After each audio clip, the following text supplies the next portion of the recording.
Netflix Warner Bros की deal के अंदर इतने सारे ट्विस्ट एंड टर्न्स आ रहे हैं और ऐसी ऐसी चीजें निकल के सामने आ रही कि ये एब्सोल्यूट सिनेमा ही लगता है। अभी लास्ट वीडियो के अंदर मैंने आपको बताया था कि ये ऑलमोस्ट डन हो गया कि नेटफ्लिक्स ही खरीदेगा वार्नर ब्रोस को। वार्नर ब्रोस ने ऑफिशियली कंफर्म कर दिया कि वो लोग पैरामाउंट का जो ऑफर है उसको रिजेक्ट करते हैं, नेटफ्लिक्स की तरफ जाते हैं। लेकिन पैरामाउंट पीछे हटने का नाम ही नहीं ले रहा। उसने अपनी बिडिंग को और भी ज्यादा मजबूत और भी ज्यादा सिक्योर कर दिया ताकि जो शेयर होल्डर्स हैं वो उनकी तरफ झुक जाए। इवन उसने जनवरी तक का टाइम भी दे दिया सभी शेयर होल्डर्स को कि वो सोच के ऑफर एक्सेप्ट कर सकते हैं। क्योंकि आपको एक चीज याद रखनी है कि जो पैरामाउंट कर रहा है वो हॉस्टाइल टेक ओवर है। यहाँ पे कोई ऐसे ऑफिशियल तरीके से नहीं किया जा रहा है। अगर मैं आपको एग्जांपल देके समझाऊं तो मान लीजिए कि कंपनी है वार्नर ब्रोस, अब उनके पास मल्टीपल करोड़ों की संख्या में शेयर्स हैं, जिसमें जो बड़े बड़े शेयर होल्डर्स हैं, लाइक किसी के पास अगर 2% है, 3% है, 10% है, वो लोग बोर्ड मीटिंग के अंदर बैठेंगे। लेकिन जो बाकी लोग हैं जो कि इतने बड़े शेयर होल्डर नहीं है लेकिन फिर भी वो एटलीस्ट शेयर होल्डर्स तो हैं, तो पैरामाउंट और स्काई डांस ने क्या किया कि उन्हीं लोगों को डायरेक्टली जाके उन्होंने पकड़ लिया कि भैया हम तुमको ऑफर देते हैं $30 पर शेयर के हिसाब से, हम तुमसे डायरेक्टली खरीद लेंगे। भले ही फिर वार्नर ब्रोस के जो बोर्ड मेंबर्स हैं वो लोग कितना ही डील करते रहे, लेकिन अगर पीछे से सारे शेयर्स ही ट्रांसफर हो जाएंगे पैरामाउंट के पास तो डील घंटा होगी, कुछ नहीं होगा डील बिल। लेकिन यहाँ पे प्रॉब्लम ये थी कि वार्नर ब्रोस को पैरामाउंट का जो ऑफर था वो बहुत ज्यादा अनरिलायबल लग रहा था। उसके अंदर उनको डाउट था, वो इतना कॉन्क्रीट नहीं था कि ये लोग उसके ऊपर विश्वास कर सके। इनको ये डर था कि रास्ते में हो सकता है ये लोग डील ही कैंसिल कर दें, मे बी ये हो सकता है कि इनके पास पैसे ही ना हो, मे बी इनके जो इन्वेस्टर, क्योंकि पैरामाउंट जो कंपनी है इसकी खुद की वैल्यू ही $15 बिलियन है, तो ये लोग कहां से $108 बिलियन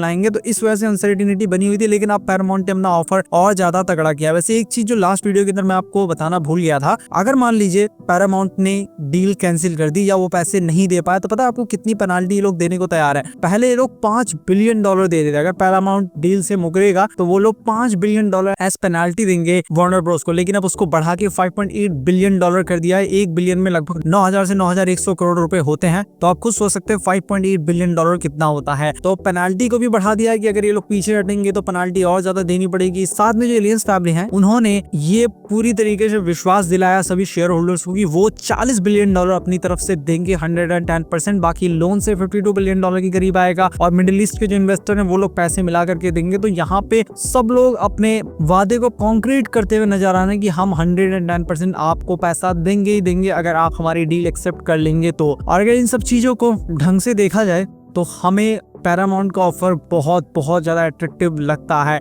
और नेटफ्लिक्स का जो ऑफर है ऑन द अदर हैंड वो इतना अट्रैक्टिव नहीं लगता, क्योंकि वो उतना पैसा नहीं दे रहे। ऊपर से इनका जो ऑफर है वो ऑल कैश है, अभी भी ऑल कैश ऑफर है और अमाउंट भी बहुत ज्यादा बड़ा। एक तरफ नेटफ्लिक्स का $82.7 बिलियन, एक तरफ पैरामाउंट का $108 बिलियन, दोनों में जमीन आसमान का अंतर है, बहुत बड़ा नंबर होता है। तो क्या शेयर होल्डर्स मतलब वार्नर ब्रोस के शेयर होल्डर्स पैरामाउंट को अपने शेयर्स दे देंगे? मुझे नहीं पता दे देंगे नहीं दे देंगे, लेकिन जिस तरीके से पैरामाउंट पीछे पड़ा हुआ है उस तरीके से कोई भी हो, अगर मैं होता तो मैं तो यही सोचता कि भाई अपना पैसा उठा करके इन्हीं को दे देते हैं, ज्यादा फायदे में रहेंगे, ज्यादा से ज्यादा पैसा मिल जाएगा। भले ही बाकी लोग दे ना दे, मैं तो अपने शेयर एटलीस्ट बेच ही देता ताकि मुझे एटलीस्ट फायदा हो जाता। लेकिन अभी वार्नर ब्रोस के बोर्ड मेंबर्स कुछ अभी के लिए कंफर्म कर नहीं रहे हैं। उन्होंने तो नेटफ्लिक्स के साथ पूरी तरीके से साठ-गांठ बैठा ली है। अब डिपेंड करता है सब कुछ पूरी तरीके से शेयर होल्डर्स के ऊपर कि वो अपने शेयर्स किसको देते हैं। आपको पता है वार्नर ब्रोस के जो बोर्ड मेंबर्स हैं और जो नेटफ्लिक्स है, इन दोनों की डील में एक बैरियर ये भी है कि सारे के सारे शेयर होल्डर्स जो अपना अप्रूवल देंगे कि हाँ हमें ये डील मंजूर है, या जितने लोग अप्रूवल देंगे उसके हिसाब से उतने शेयर्स ट्रांसफर होंगे नेटफ्लिक्स को। तो आपको याद रखना है कि क्रूशियल फैक्टर शेयर होल्डर्स की परमिशन है। तो मे भी हो सकता है बहुत सारे शेयर होल्डर्स या सबका मन बदले, सोचे कि यहाँ तो ऑल कैश मिल रहा है, चलो सब लोग अपने शेयर्स इन्हीं को बेच देते हैं,